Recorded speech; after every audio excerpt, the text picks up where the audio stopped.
Si quieren interrumpir en cualquier momento de la charla, con gusto, no hay ningún problema. Bueno, bien, como ustedes saben, el trasplante de corazón es el tratamiento final, digamos, el tope del tratamiento de las enfermedades cardíacas terminales, en fase terminal. Es como, pues, como ustedes saben, el trasplante renal es a lo que hace la diálisis, que es reemplazar la función renal.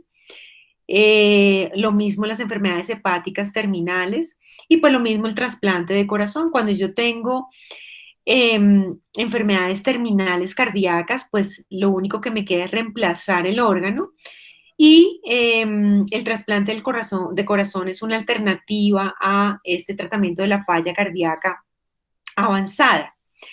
Sin embargo, y esta es de pronto una diapositiva que han visto previamente ustedes en mis presentaciones de falla cardíaca porque dice mucho de lo que se dedica en términos de el Producto Interno Bruto y en cuanto a lo que es gastos por insuficiencia cardíaca avanzada. Entonces, los países más pálidos, que ustedes ven más claritos, en gris más claro, son aquellos que dedican menos dinero a los tratamientos de insuficiencia cardíaca y los países nórdicos que ustedes ven acá, que son, digamos, los más desarrollados, son los que dedican más ingresos a lo que es los tratamientos directos de la insuficiencia cardíaca.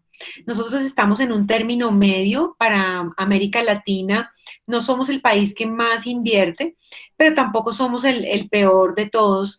Eh, Sin embargo, el no dedicarle un rubro a esta enfermedad significa tener más gastos en costos indirectos, como son los costos indirectos significan mortalidad, significan días no trabajados por personas jóvenes que tienen esta patología y que se incapacitan precisamente por la misma, o lo que se gasta en hospitalizaciones debido a falla cardíaca avanzada. El objetivo de esta charla, pues, es que ustedes sepan identificar el riesgo de un paciente con esa falla cardíaca avanzada que debe ser remitido a un centro de trasplante, conocer las indicaciones y contraindicaciones del trasplante de corazón, conocer un poco qué hace el país, cuáles son sus estadísticas y el proceso de un paciente desde la selección del receptor hasta finalizar su trasplante. Colombia es un país que se caracteriza por no ser un país de cultura de donación. Nuestro país está dividido por regionales y de esta forma se dividen los órganos donados. ¿Esto qué quiere decir? Que si un riñón o un hígado sale en la regional número 5, que es la regional del Atlántico, que está aquí en rojito, en naranja oscuro, eh, se queda allí. Lo mismo en la regional de Antioquia, en la regional del Valle, que es la de color verde. Nuestra regional es la más grande de todas, la regional uno que es Bogotá y que cubre los llanos. Y tenemos una regional que es un poco separatista, que es la regional del Huila. Solamente ellos, digamos, manejan su propia donación y trasplante. Sin embargo, para corazón, las regionales tenemos una lista nacional de receptores, de potenciales candidatos que reciben los órganos a nivel nacional. Aquí no importa la regional. Importa cuando, por ejemplo, ahorita en este momento ustedes les voy a mostrar más adelante las estadísticas de lo que ha caído la donación y lo que ha caído el trasplante con la pandemia. Si antes era un problema trasplantar, pues ahora es el doble de problema. Entonces, hay una lista de espera y esa lista de espera se divide en estatus de severidad de la falla cardíaca, porque ustedes saben, hay personas que pueden estar en la lista ambulatoria, han visto ustedes, bueno, los que han de pronto estado en nuestras juntas y demás, han visto pacientes con falla cardíaca que están en sus casas esperando la lista, no hay problema, pero hay pacientes que están muy enfermos y dependientes de medicamentos hospitalizados en unidades de cuidado intensivo o incluso dependientes de máquinas para soportar su corazón, ECMO o balón de contrapulsación, para poder que el corazón funcione un poco y se mantenga viva esta persona. Porque cuando ustedes saben que el corazón falla en forma terminal y no responde a los medicamentos, pues la única forma de reemplazarlo o es un trasplante o es una asistencia circulatoria mecánica. Entonces, nuestras tasas de donación cayeron aproximadamente entre un 42 a un 100%, dependiendo de la regional, durante el último año, como ustedes ven en las estadísticas del Instituto Nacional de Salud. Entonces, asimismo, los trasplantes de órganos, de todos los órganos, cayeron en el 2020 de forma muy, muy importante. Nuestro país, que es el que ustedes ven acá de cuarto, esta es una estadística latinoamericana que la hice para un congreso reciente de trasplantes. Colombia tiene 8 centros de trasplante de corazón, los cuales tienen asistencia circulatoria mecánica de corto plazo que quiere decir que tienen ECMO o que tienen balón de contrapulsación, y solamente tenemos 2 con asistencia circulatoria de larga duración, que son la Chayo y la Fundación Cardiovascular de Colombia en Bucaramanga, que ponen corazones artificiales. De resto, pues nos toca a todos como remitir a trasplante, que es, digamos, como lo que más está difundido y lo que es más, digamos, no costo efectivo, pero que tiene, digamos, unos costos que ya están avalados en el país. Tenemos igualmente políticas y organizaciones de trasplante, porque si ustedes se ponen a pensar, un donante que de una forma generosa, su familia a la final es la que toma la decisión de donar sus órganos, debe distribuirse de una forma justa y de una forma equitativa para una lista de espera de trasplantes que es muy larga, no solamente de corazón, sino de riñón, de hígado, de córneas. Bueno, un donante dona aproximadamente o salva aproximadamente 50 pacientes, 50 personas que están esperando un tejido o que están esperando un órgano. Entonces, debe haber una política. Ustedes de pronto han escuchado o han visto documentales de lo que es el turismo de trasplante o el tráfico de órganos, que en algún momento en Colombia se presentó hace mucho tiempo, pero que debido a que el fortalecimiento de las políticas de trasplante a nivel nacional y también a nivel participando también en foros internacionales y también de la organización de trasplante nuestra, la organización de trasplante nuestra es el Instituto Nacional de Salud, con su dirección de donación de órganos y trasplantes, de órganos y tejidos, tiene unas políticas muy claras. Nosotros vemos acá Colombia tiene 2 tipos de leyes de donación que se llama de presunción y explícita. Explícita es que la persona debe pues dejar como explícita su voluntad de donación, pero también tenemos presunción de donación, es decir, que aproximadamente si en el plazo de 3 horas una persona que tiene un accidente o que llega en muerte cerebral a un hospital y no hay familiares que reclamen a esta persona, que sepan si van a hacer esa donación de órganos, uno presume que los órganos pertenecen al Estado. Y al pertenecer al Estado, el Estado a través de su organización de trasplantes, que es el Instituto Nacional de Salud, los toma, los distribuye según las listas de espera que las instituciones que trasplantan le envían semanalmente a este organismo. Entonces nosotros pues tenemos tanto una organización institucional que es dependiente del gobierno, que es el Instituto Nacional de Salud, y tenemos leyes de presunción y de donación explícita. Estas leyes de presunción, bueno, vamos a hablar ahorita más adelante, aquí en Colombia no han funcionado muy bien porque las familias no entienden muy bien la donación, tienen hubo 2, a ver, hace como unos 8 años, ustedes estaban muy chiquitos, em, mm, hubo 2 programas de televisión, uno que fue, no sé si fue Los Informantes y había otro que era de Manuel Teodoro los domingos, en donde se habló mal del trasplante y eso hizo un daño muy grande a lo que fue las voluntades de donación de órganos. Entonces, pues en ese sentido, la recuperación de esa donación ha sido un problema y ha sido pues motivo de muchas campañas que igualmente son muy costosas para el gobierno mantenerlas, pero que de vez en cuando se ven en la televisión o en el cine.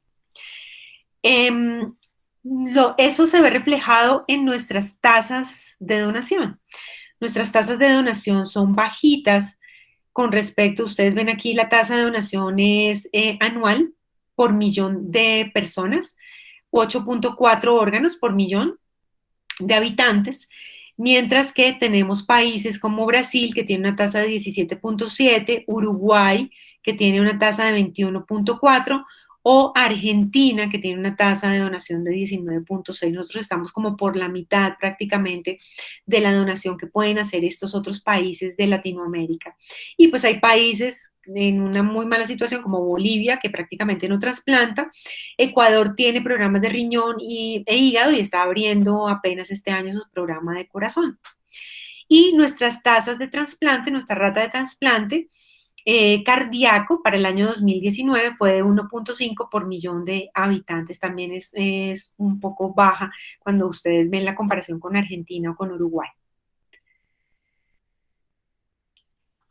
Y esto era lo que les comentaba respecto a lo que le ha hecho la pandemia tanto a la donación como al trasplante. Veníamos ya de una muy mala o de una disminución muy importante del trasplante de órganos anuales. Somos un país que ni siquiera cumple, se supone que un hospital para mantener su nivel de trasplante, de entrenamiento en trasplante, debe hacer un trasplante mensual aproximadamente. Son 8 instituciones de trasplante, como ya les mencioné, y se trasplantaron en el 2019 37 corazones y en el 2020 33. Así es que hay un cambio porcentual, una caída en el trasplante cardíaco en el último año del 10%. Venía estable hasta el 2018 y pues como ustedes ven ha tenido una caída bien importante. Para poder trasplantar, lo primero que ustedes tienen que tener en cuenta es que pues no se trasplantan todas las fallas cardíacas, se trasplantan las fallas cardíacas de mayor riesgo. ¿Y cómo puedo yo determinar el riesgo de un paciente? Pues yo tengo muchos tipos de determinación de riesgo y muchas escalas. Recuerden que en la falla cardíaca uno tiene que tener en cuenta los factores clínicos como la historia, la etiología. Es diferente tener una cardiopatía por Chagas que tener una cardiopatía isquémica. La tolerancia al ejercicio que se mide a través de un examen que se llama el consumo de oxígeno o la prueba cardiopulmonar integrada, las rehospitalizaciones y la fragilidad del paciente. Las mediciones hemodinámicas, una cosa muy importante que es la hipertensión pulmonar, que puede poner en riesgo el trasplante y que si tenemos pacientes hipertensos pulmonares no se pueden trasplantar porque dañan el injerto. La falla cardíaca del lado derecho, el bajo gasto, que también es una medición que podemos tener, las imágenes como la fibrosis extensa del ventrículo en la resonancia magnética de corazón, la función del ventrículo derecho. Tenemos los laboratorios que la hiponatremia, el daño renal o el daño hepático, la disminución de los linfocitos, por ejemplo, es un marcador de pobre pronóstico también para la falla cardíaca, la albúmina y la prealbúmina como los factores nutricionales y la caquexia cardíaca como factor de mal pronóstico. Y para yo poder poner como todo esto, porque ustedes ven que son como demasiadas cosas que hay que medir, para yo poderlo poner en un número y decirle a un asegurador o decirle a un paciente, mire, usted está en muy alto riesgo de morirse el próximo año, debo de ponerlo en modelos de mortalidad. Y esos modelos de mortalidad para falla cardíaca, los más utilizados son el Seattle Heart Failure Model, el Heart Failure Survival Score y los modelos para los pacientes, sobre todo con falla cardíaca aguda, para los modelos de riesgo para asistencias ventriculares y trasplante, que se llama el Intermax, que es la escala de Intermax que se utiliza para determinar cuándo un paciente necesita una asistencia ventricular. Si ustedes quieren especificar mucho más los criterios de inclusión en lista de espera de trasplante, la sociedad que regula este tipo de criterios, que publica, que investiga en trasplante de corazón y en falla cardíaca terminal y avanzada, es la Sociedad Internacional de Trasplante de Corazón y Pulmón, que se llama ISHLT. En el 2016 yo fui el grupo de traductores de este consenso que ellos publicaron en ese mismo año, en donde están todos los criterios de inclusión en lista de espera. Estos criterios de inclusión de lista de espera son realmente criterios para pacientes ambulatorios. Cuando ustedes los leen, bueno, tienen varios números. Se utiliza una prueba de consumo de oxígeno, que es una prueba, como les decía, de esfuerzo, en donde se mide qué tanto la célula retoma o capta el oxígeno a través del trabajo miocárdico, y es un marcador de pronóstico. Cuando el número mágico, digamos, es por debajo de 14 mililitros por kilo por minuto, sin embargo, cuando el paciente está en manejo médico óptimo, el número mágico es menos de 12 mililitros por kilo por minuto. Esto en cuanto a lo que es el consumo de oxígeno, ¿sí? Pero el consumo de oxígeno muchas veces es un marcador que no se utiliza tan comúnmente porque no se sabe, digamos, utilizar. O ahorita vamos a mirar como los criterios para que ustedes lo tengan mucho más claro. Las indicaciones absolutas es cuando uno ve que el paciente tiene un deterioro hemodinámico progresivo. ¿Cómo se ve el deterioro hemodinámico? Es el paciente que no tolera los medicamentos, que ustedes tratan de ponerle el betabloqueador, el ARNI, la espironolactona, y no los tolera porque hace falla renal, hace hipotensión, lo marean, aumentan el potasio. El choque cardiogénico que no responde al tratamiento, la dependencia del soporte de inotrópicos, el consumo de oxígeno, como les decía, se ha ido modificando dependiendo si el paciente tiene o no manejo médico óptimo, por debajo de 11 mililitros por kilo por minuto. La isquemia miocárdica, que no es susceptible de revascularización y no responde al manejo médico. Las arritmias ventriculares, que son sintomáticas recurrentes porque pueden producir muerte súbita o deterioro muy rápido de la fracción de eyección. Las indicaciones relativas, como les decía, entre 11 a 14, dependiendo del tratamiento médico. La isquemia, que es recurrente, pero que, digamos, no responde al manejo. La inestabilidad del paciente, en el sentido que se descompensa fácilmente o la función renal se deteriora. Y hay indicaciones que no son suficientes, porque uno dice, bueno, tengo este paciente con 10% de fracción de eyección. ¿Eso es una indicación de trasplante? No. No, porque yo puedo tener pacientes con 5, con 10% de fracción de eyección, pero en clase funcional 2. Y esa clase funcional me marca mucho, digamos, que el pronóstico del paciente. Si no es una clase funcional tan avanzada, el paciente puede ir aguantando esa falla cardíaca, y puedo yo ir titulándolo, mejorándole el manejo médico. La clase funcional por sí sola tampoco es indicación. Las arritmias ventriculares que van y vienen pero son tratables tampoco. Y el consumo de oxígeno por encima de 15 mililitros por kilo por minuto tampoco es una indicación de trasplante cardíaco. Cuando ustedes necesiten recordar rápidamente cuáles son todas esas indicaciones, porque cuando ustedes tienen todo este paper de la Sociedad Internacional, dice todas las indicaciones, es larguísimo, larguísimo, larguísimo, y no es fácil de entender.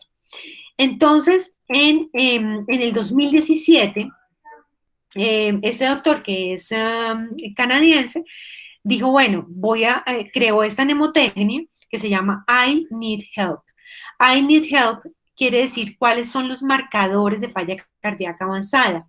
La I es de inotrópicos y es el requerimiento progresivo o la dependencia de inotrópicos.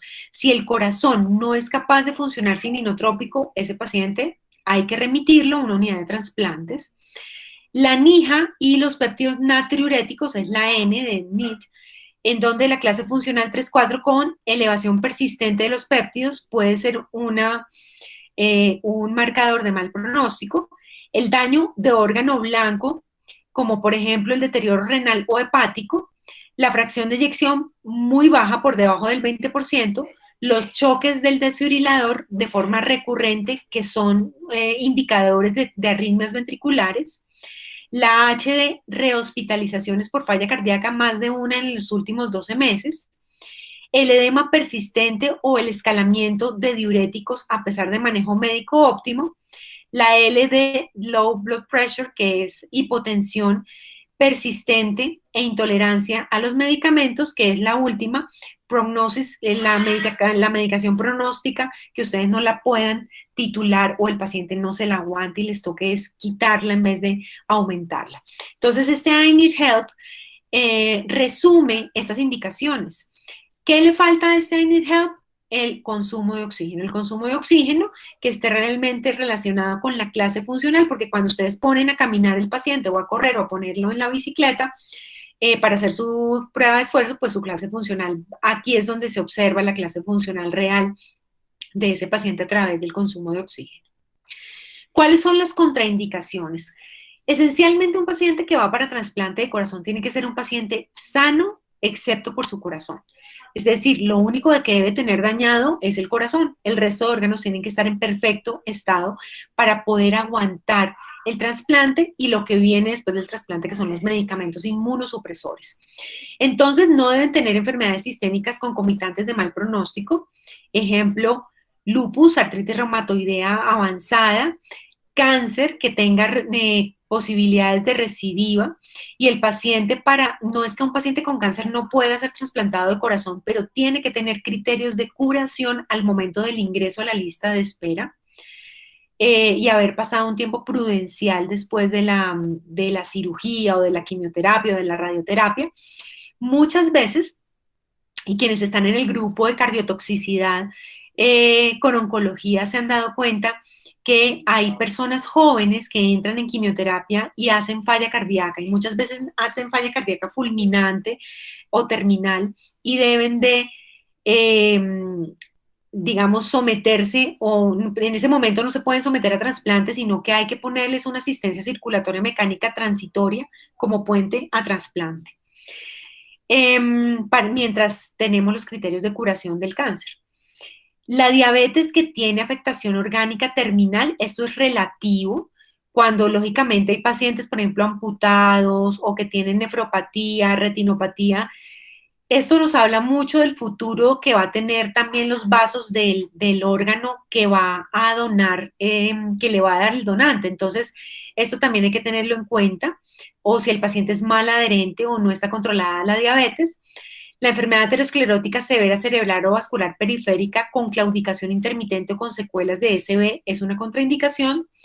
La hipertensión pulmonar severa e irreversible, en donde se hacen test a través de cateterismo cardíaco de esa reactividad pulmonar. Si no es posible bajarla con medicamentos, esa hipertensión pulmonar, se debe valorar la asistencia circulatoria mecánica, porque revierte la hipertensión pulmonar al descargar la presión ventricular izquierda. Las enfermedades pulmonares severas con pruebas de función pulmonar que tengan un BEF1 por debajo del 40% o una capacidad vital de menos del 50%. Infecciones activas no controladas, por ejemplo, VIH. El VIH y la hepatitis no son enfermedades que contraindiquen el trasplante siempre y cuando estén bien tratadas con órganos preservados sin infección activa.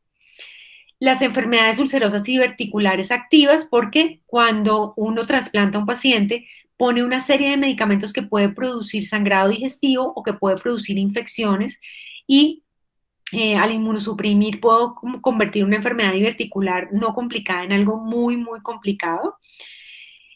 Muy alto riesgo de incumplimiento terapéutico por motivos de psicosociales, psiquiátricos o abuso de drogas. Tiene que haber una demostración de curación de dependencias o alcoholismo de mínimo 6 meses a un año. una edad biológica avanzada con expectativa de vida inferior a 5 años, independiente de su enfermedad cardíaca. ¿Qué quiere decir esto? Que si el paciente también tiene falla renal y es terminal, o tiene EPOC y es terminal, o que tiene un desgaste físico tan severo que ustedes ven que no va a ser capaz de aguantar el trasplante, pues no se debe de llevar a trasplante, o que tenga otros órganos comprometidos, y la edad mayor a 70 años. En Colombia, nuestro, nuestro consenso de trasplante de corazón dice entre 65 a 70 debe ser evaluado de forma muy concienzuda si ese paciente sí es candidato a trasplante. Pero piensen ustedes, por ejemplo, bueno, no, sus papás son más jóvenes, pero las personas que están entre 65 a 70 muchas veces son personas muy independientes que todavía son laboralmente activas, y que eso se debe de evaluar. La reinserción laboral también es un criterio para uno decidir si trasplantan a un paciente, y este paciente cuando yo lo trasplante va a volver, qué va a volver a hacer y qué le va a devolver a la sociedad cuando yo le estoy dedicando un órgano que puede pertenecer a mucha gente que está en una lista de espera.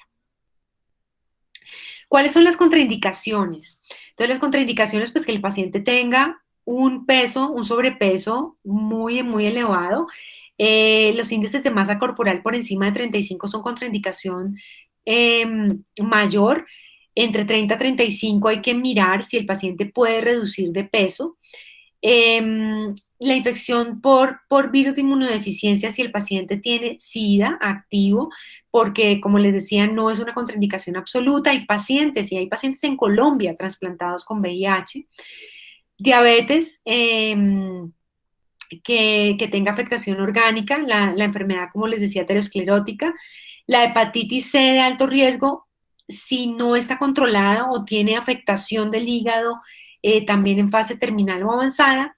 La insuficiencia renal en hemodiálisis, siempre se debe considerar la posibilidad de trasplante combinado, es decir, trasplantar el corazón y enseguida trasplantarle el riñón a este paciente. La cirrosis, también posibilidad de trasplante combinado. En Colombia hay muy poca experiencia con trasplante combinado, excepto en 3 centros, con unos resultados que no son tan buenos, por lo tanto se debe escoger muy bien el candidato para este tipo de trasplantes combinados, o edades biológicas mayores de 65 años, teniendo en cuenta lo que les comentaba ahorita. Las neoplasias, bueno, el peso, como les decía, las neoplasias con baja probabilidad de recidiva se pueden trasplantar sin problema. La osteoporosis, dependiendo si no ha tenido fracturas esta persona, se puede trasplantar. ¿Por qué? Porque cuando uno pone los inmunosupresores, el riesgo de osteoporosis se aumenta. Entonces hay que tener en cuenta el tratamiento de estos pacientes a largo plazo también. La enfermedad pulmonar no grave, las hepatitis que no son de alto riesgo, la afectación renal sin hemodiálisis o la afectación hepática sin cirrosis, el riesgo de incumplimiento, pero que uno puede tratarlo y que puede manejarlo, no es una contraindicación grave. Bien, cuando ya uno elige el candidato con base en todos estos, digamos, en todas estas características que acabamos de mencionar, un paciente de alto riesgo, que sea adherente, que no tenga otros órganos dañados, uno evalúa todo esto a través de exámenes y empieza el proceso de trasplante. Entonces, el paciente entra en la lista de espera que les comenté, y yo, cuando tengo el paciente en la lista de espera, debo de tener siempre un equipo pendiente en turno de que nos llamen a que ese paciente le salió un corazón que es compatible. Entonces, recordar que lo primero es que hay un grupo que se llama procuradores de órganos, que están precisamente en eso, en la procura de órganos. Se evalúan, hacen un censo de las muertes cerebrales que se reportan. En la muerte cerebral es de obligatorio reporte por parte de las unidades de cuidado intensivo. ¿Por qué? Porque son potenciales donantes. Entonces, esto lo maneja cada institución tiene un grupo de procura de órganos, y ese grupo de procura de órganos hace un censo diario de todos los hospitales regionales o de la ciudad, y reporta, tengo una muerte cerebral en el hospital del Tunal por una herida por arma de fuego, y el paciente es potencial donante multiorgánico. Y ahí empieza el grupo de procura a conseguir lo segundo, que es el consentimiento. El consentimiento, cuando no se aplica la ley de presunción de órganos, se debe obtener de la familia. Y al obtenerse de la familia, ustedes se imaginarán, a veces es muy difícil porque son personas jóvenes las que son donantes. Para corazón, idealmente el donante debe tener menos de 40 años. Y al morir una persona, que generalmente muere violentamente, en accidentes, en caídas, en suicidios, por herida por arma de fuego, o son tumores cerebrales, mm, el conseguir el consentimiento no es fácil. Es enfrentarse, digamos, al dolor de una familia que está perdiendo un ser querido para donar estos órganos a una serie de personas que los están esperando. Entonces, ustedes veían que nuestra tasa de donación pues es bajita, y es precisamente un problema de concepción, a veces religiosa y cultural, a veces de desconocimiento, a veces de egoísmo. Entonces, pues ese es el segundo paso, ¿no? Que el grupo de procura consiga el consentimiento de la familia si el paciente, no, si el donante, perdón, no había expresado en vida sus deseos de donar sus órganos. Si el consentimiento es declinado, pues nada, no podemos desde luego continuar el proceso, e igualmente se evalúa, pues lógicamente, que el donante esté en buenas condiciones. El donante lo único que tiene que tener muerto igualmente es el cerebro, y el resto de órganos tienen que estar funcionando: el corazón funcionando, el pulmón funcionando, el hígado funcionando, el riñón funcionando. Es decir, todas las funciones, creatininas, transaminasas, troponina tiene que estar negativa, función ventricular por ecocardiograma tiene que estar normal. Todo tiene que estar normal para que el paciente sea donante. Y esto dependerá de cómo lo maneje. En el momento en que se consigue el consentimiento informado, se pasa a manejar el donante. Manejar el donante, ¿qué quiere decir? Que no puedo dejar que se le baje la presión arterial, no puedo dejar que se infecte, no puedo dejar que, por ejemplo, a los nefrólogos les gusta muchísimo poner muchos líquidos para que los riñones filtren, no se dañen, pero los cardiólogos y los neumólogos que hacen trasplante de corazón, necesitamos que la restricción de líquidos no sea tan exagerada, pero se restrinja para que el paciente no haga edema pulmonar y no haga falla cardíaca. ¿Por qué? Porque generalmente estos donantes tienen dosis altas de inotrópicos y vasopresores para mantener la presión arterial y para mantenerlos, entre comillas, no es vivo, porque ya en esta persona no hay vida, digamos, en lo que es, a ver, la vida.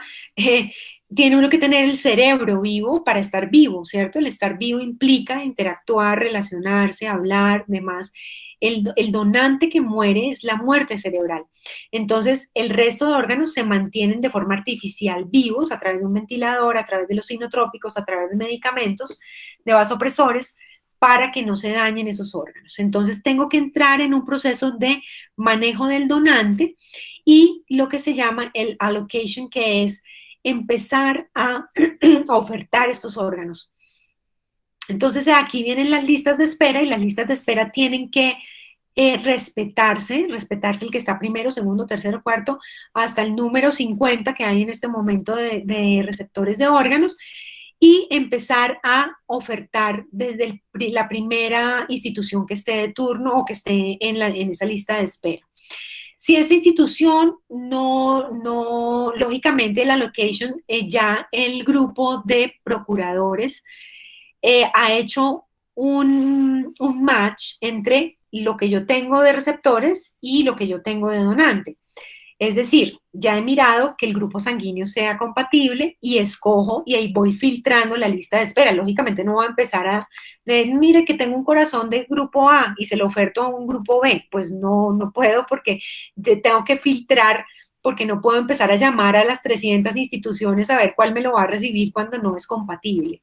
Entonces hacen un primer filtro de grupo sanguíneo, de tamaño, del receptor, de quién está más gravemente enfermo, y de esa forma eligen 3 o 4 instituciones que son a las que empiezan a llamar para ofertar ese órgano. Em, y en el momento en que la institución dice acepto el órgano, aquí no puede pasar más de 1 hora. ¿Por qué? Porque no, el corazón no es el único que se va a donar. Se va a donar el riñón, se va a donar el hígado, se van a donar los pulmones, y cada uno de esos órganos no van para la misma institución. El riñón puede ir para Cali, el hígado puede ir para la cardio infantil, el corazón puede ir para la Chayo, los pulmones pueden ir para la Santa Fe. Entonces, se tienen que poner de acuerdo todas esas instituciones en tener una coordinación del proceso de trasplante. Y esas 4 instituciones van a ir a procurar el órgano. ¿Qué es la procura del órgano? La procura es llegar a la institución, que es el Hospital del Tunal, habíamos dicho Hospital del Tunal. Todos se trasladan desde sus instituciones, generalmente eso no sucede en horas pico, en horas hábiles, generalmente sucede entre las 12 de la noche a las 3 de la mañana. Se trasladan un equipo de rescate de órganos. Ese equipo de rescate de órganos va, mira que efectivamente las condiciones del donante que nos habían dicho por acá los procuradores sean las reales, es decir, que el corazón está funcionando, que el riñón está funcionando. Muchas veces pasa esto, el discard del órgano, es decir, llega el equipo al sitio y dice, qué pesar, no hicieron un adecuado manejo del donante, me toca descartarlo. Y generalmente regañan al cardiólogo que aceptó el órgano. Nos llaman, nos dicen, ¿usted cómo fue a aceptar ese órgano? Pero algo a veces pasa durante el manejo del donante, si no es óptimo, puede suceder que se decline o se descarte ese órgano. Y pues finalmente ya el equipo se trae el órgano, ahorita les voy a mostrar cómo se preserva en hielo, y llegan a la institución trasplantadora donde el receptor se ha contactado, en qué momento se contacta el paciente que recibe y que está en la lista de espera, se contacta aquí. Si está ambulatorio, pues si está en el hospital es fácil porque está allí y se prepara y todo se alista según los protocolos, pero cuando está ambulatorio se llama por acá. ¿Por qué? Porque mientras se traslada el grupo a rescatar el órgano, el paciente debe llegar al hospital para prepararlo para el trasplante. Y recuerden que un órgano, el corazón, que se saca del donante, es un órgano que está isquémico, y está isquémico durante aproximadamente, lo máximo que tolera el corazón de isquemia son 3 a 4 horas en promedio. Entonces a la cuarta hora ya tiene que estar dentro del receptor. La identificación de donantes tiene un problema, o bueno, tiene varios problemas realmente, no se identifican adecuadamente. La razón es que los grupos de procuradores de órganos a veces son pocos, son escasos o son insuficientes para el número de donantes, y no se refieren adecuadamente desde las unidades de cuidado intensivo. Por eso hay que hacer mucha educación a las UCIs, a urgencias, a los coordinadores y a los grupos de procura de órganos, mantenerlos actualizados en la identificación de donantes. Segundo problema, negativa familiar, es uno de los más comunes. Las tasas de donación, como ustedes las vieron, son muy pequeñas en Colombia. La regional que más negativa familiar tiene es la regional 4, que es la costa, perdón, la regional 5, que es Atlántico. Nosotros que somos la regional 1, increíblemente, que es el centro del país, también tiene una tasa de negativa familiar muy, muy alta, que es pues muy triste, y la regional 3 es la que mejor le va, la regional 2, que es Medellín, perdón, tiene una cultura de trasplante y donación muy importante, que deberíamos de todos seguir esa cultura de donación y trasplante. Y en cuanto a la presunción de donación que les comentaba al principio, desafortunadamente en Colombia la presunción de donación cuando entró lo que hizo fue como disminuir la donación de órganos, a pesar de que en algunos países aumentó realmente la tasa de donantes por millón, en Austria, en Bélgica, en Singapur, pero en Colombia desafortunadamente no ha sido la solución para aumentar la donación de órganos. El tercer problema, en el tercer paso, el manejo del donante, como les decía, tienen que uno mirar varias cosas. La primera de ellas es que mantenga una buena presión arterial porque esa es la presión de perfusión de los órganos. Hay que mantenerlo normovolémico, ni hipervolémico ni hipovolémico. La fracción de eyección y el gasto cardíaco tienen que estar normalizados a través muy probablemente de inotrópicos, mantenerlo con pH normal, no tenerlo anémico, hay que transfundir muchas veces al donante porque son accidentes de tránsito, son traumas craneoencefálicos y se anemizan muy fácilmente y hay que corregir también la hiponatremia porque daña los órganos y la hipernatremia también. Tiene que tener un adecuado intercambio de gases arteriales y minimizar al máximo el uso de vasopresores. Entonces, el donante también, mejor dicho, los órganos del donante tienen que salir en perfecto estado de él para que funcionen adecuadamente cuando yo se los pongo al paciente trasplantado. Y todo esto se tiene que tener en cuenta. Entonces, ¿qué hace la muerte cerebral? Recuerden que la muerte cerebral es una injuria muy severa para todo el cuerpo, porque es nuestro piloto, ¿no? Aquí en el cerebro está eh, las hormonas del estrés, todo lo que estimula el funcionamiento de todos los órganos está en el cerebro. Entonces, a nivel de corazón produce injuria miocárdica, produce pérdida del tono vascular, produce inestabilidad hemodinámica e hipovolemia. Entonces, todo esto se tiene que manejar restaurando los volúmenes, utilizando vasopresores, manteniendo la presión sistólica por encima de 100 o la media por encima de 70, no permitir bradicardia, no permitir taquicardia. Entonces, todo esto se le tiene que mirar al donante para mantenerlo y para, como les decía, mantener esos órganos. ¿Qué se utiliza? Porque esto generalmente a uno le toca tomar la decisión, como les decía, entre las 12 de la noche y las 3 de la mañana, cuando lo llaman a uno a turno de donación de órganos, generalmente uno tiene que tener una idea de cómo está ese donante. Y hay varias escalas de riesgo. Hay una escala de riesgo que se utiliza UNOS es el sistema de donación de órganos de Estados Unidos y UNOS es una empresa gigantesca que maneja toda la donación de órganos de los Estados Unidos y nos dice que lo importante es mirar que el tiempo de isquemia idealmente sea menor de 2 horas. Si es más de 8 horas, suma un punto. Si la edad del donante es más de 50 años, pues también suma. Si hay mismatch del tamaño del donante con el receptor, más hacia pequeño que hacia grande, porque si es más grande, pues tienen que tener en cuenta que el corazón sí es muy grande de una persona que pesa 100 kilos y mide 1,90 y el receptor es una mujer que mide 1,50 y pesa 45, pues seguramente ese donante no le cabe el corazón a la señora que es la receptora. Entonces tienen que tener en cuenta el mismatch del tamaño del órgano contra el donante, pero es mucho más riesgoso poner un corazón pequeño en un receptor grande porque la disfunción del ventrículo derecho y la hipertensión pulmonar lo dañan rápidamente. El daño renal del donante también es uno de los criterios. Y el Eurotransplant Heart Donor Score es un score que se utiliza en Europa, en donde dice, bueno, la edad, la causa de muerte, la historia de malignidad, de sepsis, de abuso de drogas, si el donante era hipertenso, si se le reanimó, es muy importante porque la reanimación cardiopulmonar produce daño miocárdico. Es decir, si murió y le hicieron masaje cardíaco, suma un punto para mal donante, digamos. Si la fracción de eyección es bajita, si le vieron en el eco que tiene disfunción ventricular o hipertrofia ventricular, si le alcanzaron a hacer arteriografía al donante, a veces en algunos centros lo hacen, aquí en Colombia casi no se utiliza. Si el sodio está muy bajo o muy alto, si hay dosis altas de noradrenalina o de butamina, y si la escala está por encima de 17 puntos, la mortalidad a 3 años aumenta de forma progresiva. Entonces, tienen que fijarse que aquí en el 17 del Euroscore, del Eurotransplant Score, la mortalidad es muy alta.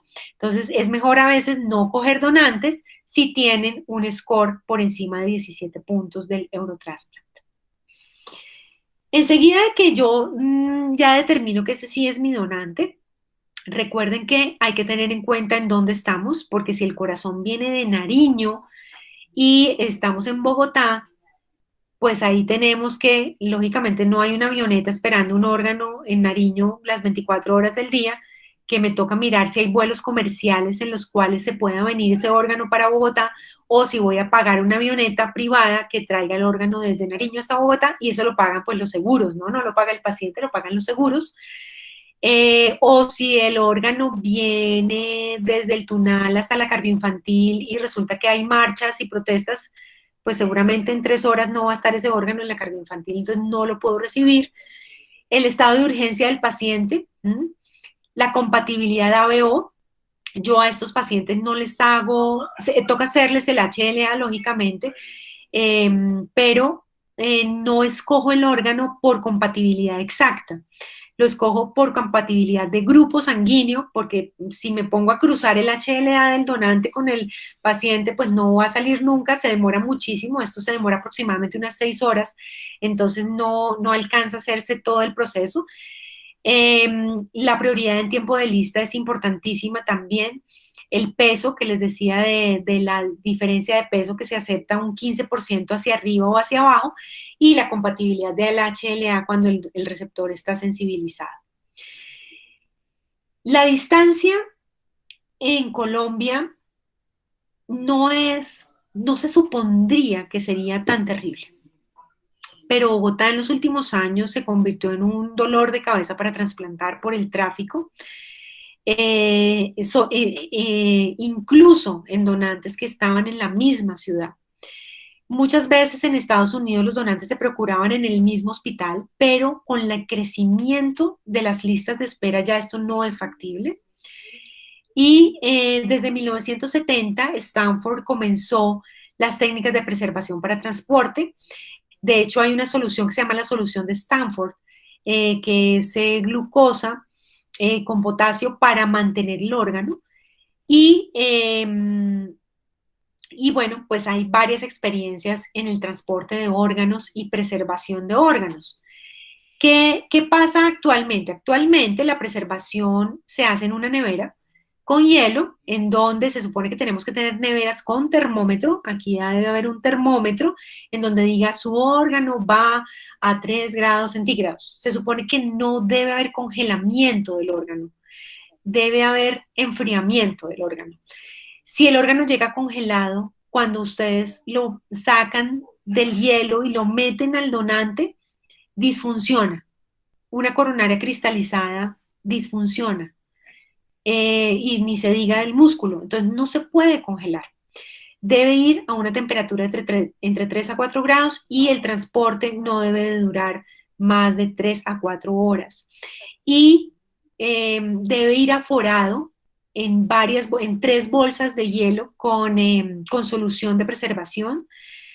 No debe golpearse, desde luego quien lleva la nevera lleva una vida ahí adentro, entonces no la pueden ir sangoloteando de un lado para el otro, tiene que ir en perfecto estado y manejarse con muchísimo cuidado.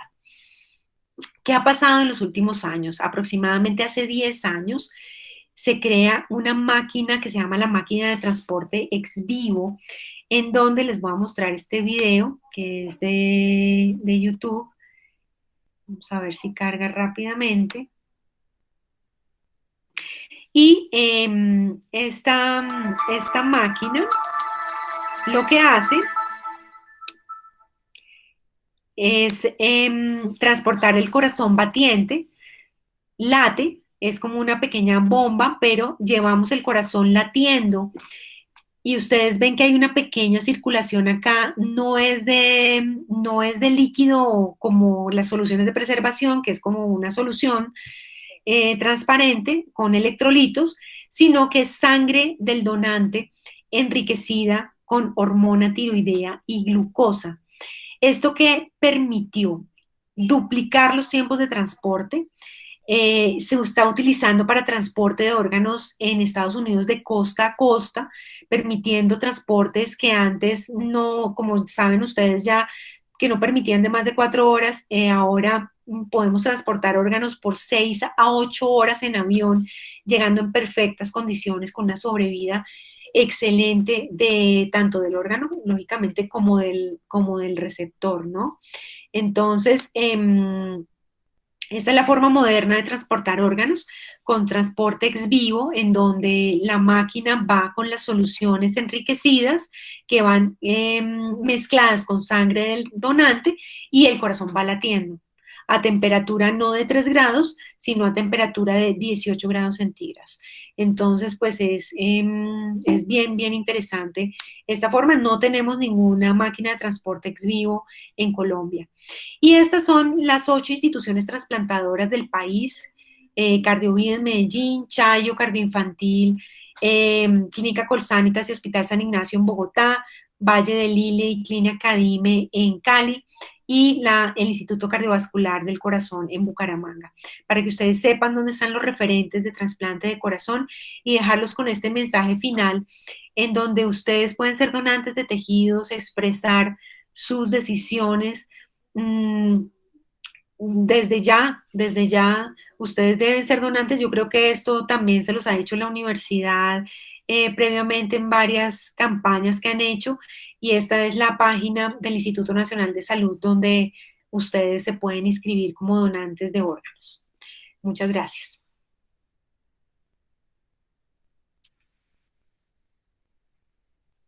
Muchísimas gracias, doctora. Estuvo muy, muy interesante. Doctora, yo tenía una preguntita con respecto a, digamos, a la donación. ¿En cuándo se decide si es corazón-pulmón o solo corazón? Por, digamos, cuando usted hablaba de una contraindicación absoluta o relativa de la hipertensión pulmonar, entonces en ese caso, si el paciente también tiene los pulmones en buen estado, ¿puedo trasplantar entonces los pulmones digamos, del donante? Sí, a ver, ya casi esa no es una indicación. La hipertensión pulmonar del grupo 2, no sé si hicieron charla de hipertensión pulmonar durante el semestre, pero la hipertensión pulmonar del grupo 2 es aquella hipertensión pulmonar producida por falla cardíaca. Entonces, ¿qué sucede con esta hipertensión pulmonar? Que ahora hemos visto que el tratamiento realmente de esta hipertensión pulmonar es descargar la presión del ventrículo izquierdo, y se hace con una asistencia ventricular. Entonces tú puedes pasar al paciente asistencia ventricular y no tener que trasplantar los pulmones.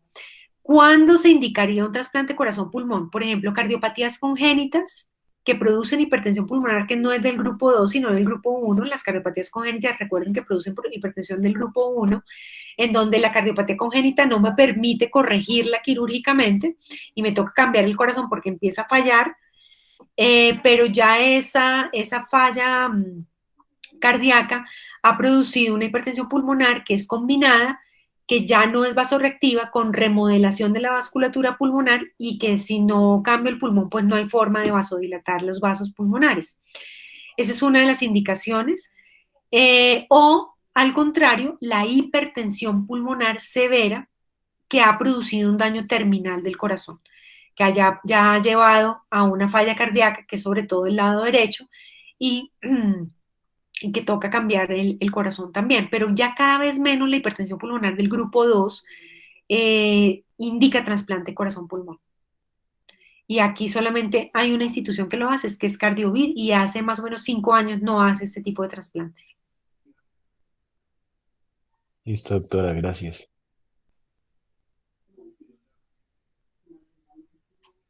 Natalia, tiene una pregunta, creo. Dale, dale, tranquila. Sí, doctora, yo tengo una pregunta. Pues en estos tiempos de pandemia, el donante debe tener prueba COVID negativa.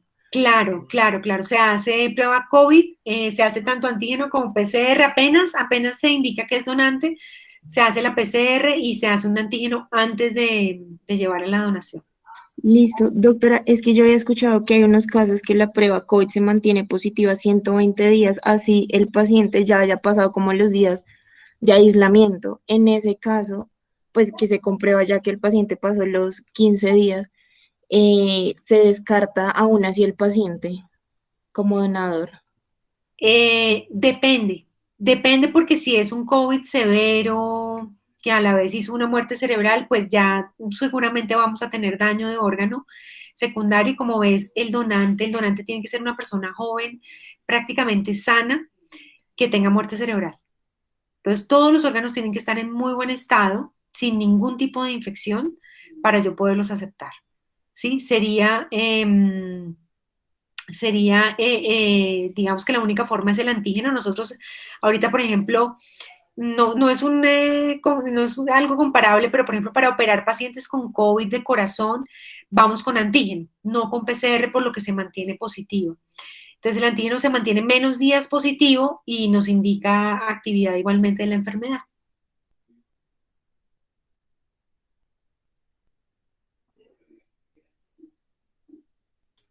Sofía había levantado Vale, vale. la manito ahorita. Sí, señora. Buenas noches, doctora. Mi pregunta era acerca de la situación que nos comentaba, por ejemplo, de cuando se enfría mucho el órgano en en el transporte, lo de las coronarias. ¿Eso en qué momento, pues, el equipo de trasplante se da cuenta? ¿Cuando ya tienen al receptor en la clínica o cuando están haciendo la cirugía o cuando llega al corazón? Mira, eso requiere una coordinación exacta del equipo quirúrgico de rescate y de implante. Hay un equipo que rescata, va y rescata, y en simultánea el equipo de implante está llegando al hospital para ver el paciente receptor, prepararlo, pedirle los exámenes prequirúrgicos. Pues lógicamente el receptor siempre tiene una carpeta con todos los exámenes pre que se le hicieron, pero se hacen unos de rigor, pruebas de función renal, electrolitos, tiempos de coagulación en el momento, un parcial de orina, una placa de toras, ver que no esté infectado ni nada. Y se hace una inspección macro del corazón durante el rescate, es decir, ellos entran, hacen la esternotomía, miran que el corazón esté bueno, que no esté golpeado, que las coronarias se toquen, ellos tocan las coronarias, vean que no tienen placas macro, por lo menos, y llaman al equipo implantador, el equipo implantador está con el receptor y le dicen, venga, el corazón está bueno, ya vamos para allá. Cuando arrancan del hospital, el paciente se baja a salas de cirugía y se empieza a preparar en salas de cirugía. No se hace esternotomía al receptor, es decir, no se le abre el pecho ni se mete en bomba hasta que prácticamente el corazón llega al hospital, porque se vuelve a hacer una inspección macro, se mira la temperatura y se evalúa que se puede poner. Pero cuando hay mucha seguridad y el paciente y está muy cerca en los tiempos de isquemia, son muy cortitos, a veces el equipo implantador va haciendo la esternotomía y va abriendo al paciente mientras llega el corazón. Tienen que tener en cuenta que el equipo rescatador pues viene con el corazón y viene en una ambulancia y se pueden estrellar, se puede bloquear, se puede, o sea, es decir, muchas veces no la prudencia, digamos, es mejor. Generalmente nosotros siempre hasta que no llegaba el corazón a la puerta del hospital, no se abría el paciente. Porque imagínense un desastre, un paciente con falla cardíaca bien enfermo y ustedes le hacen una esternotomía y lo meten en bomba y, ay, no, perdón, el corazón no sirvió. Entonces, siempre teníamos la seguridad de que el corazón estuviera ya, cuando estaban entrando al hospital, ya pueden ir abriendo. Entonces iban abriendo el paciente mientras ya subían, se descongelaba, se empezaba el primer calentamiento del corazón. El corazón tiene varios calentamientos. Uno primero, porque se prepara, ¿no? Es decir, uno recorta la aorta, las pulmonares, las cavas y se van puliendo, digamos, que los cortes queden rectos y demás, y mientras tanto se va preparando el receptor. Listo, doctora, muchas gracias. Sí, Dani. Doctora María Clara había levantado la mano. Si Ah, quiere. Hola, doctora, buenas noches. hola, María. Doctora, yo tenía una pregunta. O sea, el tiempo de transporte del corazón es 4 horas, como usted lo dijo, pero el tiempo como tal de puerta a aguja, mientras le hago todo el procedimiento al otro paciente que va a recibir el corazón, le abro el pecho y todo eso, ¿cuánto exactamente está incluido entre las 4 horas? No, el tiempo que puede durar el órgano en isquemia fría, eso se llama isquemia fría. La isquemia fría es desde que yo clampeo el corazón en el donante, lo clampeo, ¡tin! Y lo corto y me lo llevo, ¿cierto? Ahí empieza la hora cero, siempre nos tienen que decir la hora de clampeo, que es el tiempo de inicio de isquemia fría.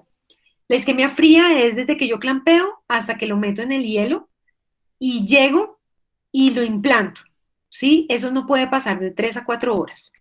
Después hay una parte de isquemia caliente, y la isquemia caliente es cuando yo empiezo a sacar al paciente de la bomba de circulación.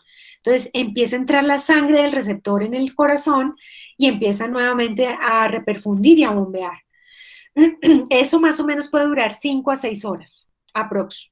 Un trasplante de corazón desde el momento cero hasta que yo salgo puede durar entre que yo empiezo el rescate hasta que cierro el paciente, pueden ser 8 a 12 horas. Pero el tiempo quirúrgico no es muy largo. El tiempo quirúrgico son 3 4 horas, ¿sí? Y el tiempo de isquemia fría, como te digo, isquemia fría es mientras el corazón dure por fuera del receptor, ¿sí? Listo, doctora, muchas gracias.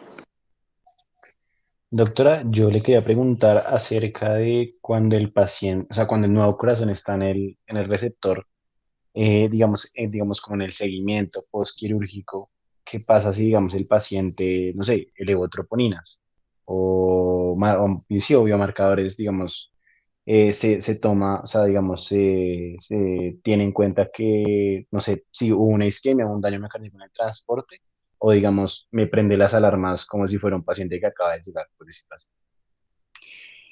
Bueno, mira, Daniel, es una muy buena pregunta, el seguimiento de ese corazón post-trasplante. Recuerden que este es un órgano de otra persona, que se lo ponemos a otra persona, ¿no? Es un cuerpo extraño cuya compatibilidad está medida por el grupo sanguíneo. Realmente no se elige el más parecido por el HLA, se elige el parecido por grupo sanguíneo. Entonces, siempre que ustedes tienen un cuerpo extraño en su cuerpo, cuando se entierran en una astilla, por ejemplo, y se la dejan ahí metida, ¿qué empieza a pasar al día siguiente? Eso se pone rojo, ¿sí? Empieza a salir pus. Pues lo mismo le pasa al corazón. El corazón es un cuerpo extraño que lo que hace nuestro sistema inmune es reconocerlo y atacarlo. Entonces, lo que yo debo tratar, el tratamiento de falla cardíaca desaparece en el post-trasplante. Yo ya no le pongo IECA, ya no le pongo beta bloqueador, ya no le pongo esta. No, le pongo inmunosupresores. Porque este es un corazón bueno, es un corazón nuevo y lo que tengo que hacer para cuidarlo es bajarle las defensas al paciente para que no lo rechace. Entonces, empiezo esos inmunosupresores y el proceso de medición de la inmunosupresión se hace a través de niveles sanguíneos de los medicamentos y se hace a través de biopsias endomiocárdicas para saber que no se está rechazando el órgano, que no hay infiltración de linfocitos en el órgano. Y estas biopsias endomiocárdicas tienen unas frecuencias, una que se hace al mes del trasplante, después a los 3 meses, después a los 6 meses, después al año, después a los 2 años y después al quinto año. ¿Por qué? Porque se supone que los 2 primeros años son los momentos de estabilidad, en donde uno estabiliza esa respuesta autoinmune, esa respuesta inmune. Entonces, el seguimiento no se hace con troponinas porque las troponinas siempre van a estar elevadas, porque el corazón, de hecho, apenas tú lo pones, está muy isquémico, dura 3 horas de isquemia total de todo el corazón. Entonces, las troponinas generalmente de ellos siempre van a estar elevadas. Entonces, lo que hace es el seguimiento con biopsia endomiocárdica y con ecocardiograma, con fracción de eyección. Listo, Doc, súper, gracias. Doctora, yo tengo una última pregunta, perdón. Es acerca es que siempre me he cuestionado como lo del aseguramiento. ¿Hasta qué punto del rescate cubre pues el seguro del donante y hasta qué punto empieza Ajá. el seguro del receptor? Qué buena pregunta, muy buena, Sofía. Una pregunta muy administrativa. En el momento en que la familia dice que se van a donar los órganos, la cuenta, digamos, de la procura, del mantenimiento del donante, empieza a ser cargo del seguro de los receptores de los órganos. Y dependiendo, y se reparte entre el hígado, el riñón, el corazón, los pulmones, se reparte entre todos. Mm. Gracias, doctora.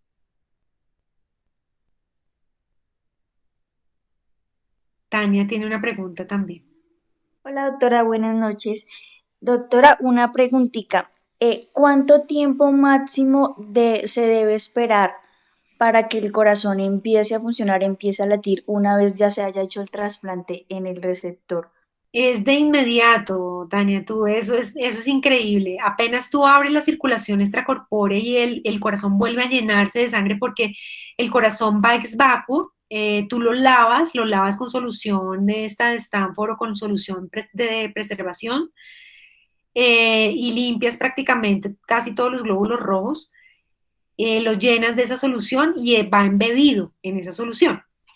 Entonces, cuando lo sacas, eh, tú lo pegas, suturas las cavas, las pulmonares o la aurícula izquierda, y al suturarlo, ya abres la bomba. Acuérdense que el paciente está en bomba de circulación extracorpórea mientras uno saca el corazón de él, el nativo, y pone el otro corazón. Cuando abres las cánulas y se empieza el recalentamiento del órgano, el recalentamiento del paciente, inmediatamente el corazón empieza a latir. Generalmente hay arritmias, porque son arritmias de reperfusión, porque vuelve a entrar oxígeno, lógicamente, al corazón y glucosa y de todo.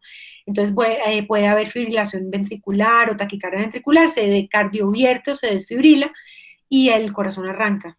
Eso es una maravilla, como arranca nuevamente el corazón. Casi de inmediato. Gracias, doctora. Cuando no arranca de inmediato y es cuando uno se preocupa que hay una disfunción aguda del órgano y es muy grave, muy, muy grave. Se puede morir el paciente o toca dejarlo en bomba o toca conseguir un órgano súper urgente, toca dejarlo en urgencia cero y conseguir un órgano urgente. Gracias, doctora.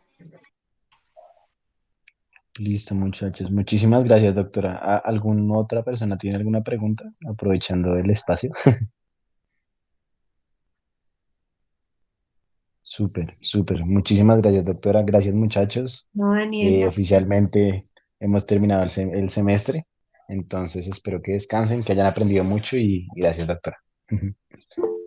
bueno, no, muchísimas gracias a ustedes y cuídense mucho, nos vemos, Muchas espero gracias, verlos doctora, muy otra amable. También gracias a Daniel por todo el vez. trabajo del semestre.